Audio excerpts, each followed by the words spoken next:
ஐரோப்பியாவின் லண்டனில் சட்டவிரோத செயற்பாடுகளில் ஈடுபடுபவர்களை இலகுவாக கண்டுபிடிக்க புதிய தொழில்நுட்பத்தை போலீசார் அறிமுகம் செய்துள்ளனர். லைவ் ஃபேஷியல் ரெகக்னிஷன் எனப்படும் நேரடி முக அடையாள தொழில்நுட்பத்தை பயன்படுத்தி குற்றவாளிகள் சந்தேக நபர்களை கைது செய்து வருகின்றனர்.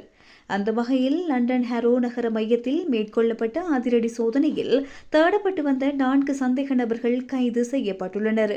கடந்த செவ்வாய்க்கிழமை ஹரோ மற்றும் கிரீன்ஹில் போலீசார் இணைந்து இந்த பாரிய தேடுதல் வேட்டையை நடத்தினர். பொதுமக்களுக்கு ஆபத்தானவர்கள் மற்றும் தேடப்படும் குற்றவாளிகளின் பட்டியலை இந்த தொழில்நுட்பம் நிகழ்நேரத்தில் ஒப்பிட்டு பார்த்து போலீசாருக்கு எச்சரிக்கை வழங்கியுள்ளது. கடந்த 6ஆம் திகதி முன்னெடுக்கப்பட்ட நடவடிக்கையின் போது 74,000 பவுண்டு மோசடி தொடர்பில் தேடப்பட்டு வந்த பெண் ஒருவர் கைது செய்யப்பட்டுள்ளார். கண்காணிப்பு நடவடிக்கையின் போது குறித்த பெண் தொழில்நுட்பத்தின் மூலம் அடையாளம் காணப்பட்டார்.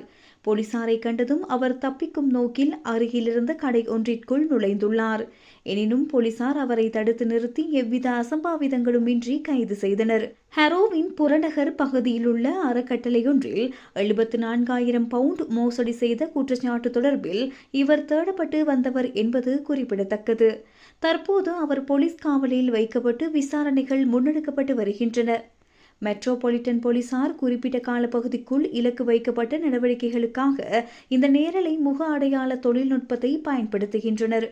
போலீசாரால் தேடப்படும் குற்றவாளிகள் அல்லது பொதுமக்களுக்கு ஆபத்தானவர்கள் என அடையாளம் காணப்பட்டவர்களின் பட்டியலோடு நேரடி படங்களை இந்த தொழில்நுட்பம் ஒப்பிட்டு பார்க்கும். இதுகுறித்து போலீஸ் சார்ஜென்ட் கிளியன் கிசேன் கருத்து தெரிவிக்கையில், சரியான திட்டமிடலும் அங்கீகரிக்கப்பட்ட தொழில்நுட்பமும் சன நடமாட்டம் அதிகமுள்ள நகர மையங்களில் குற்றவாளிகளை கண்டறிய எமக்கு எவ்வளவு துணையாக இருக்கும் என்பதற்கு இந்த நடவடிக்கை ஒரு சிறந்த உதாரணமாகும் என தெரிவித்துள்ளார்.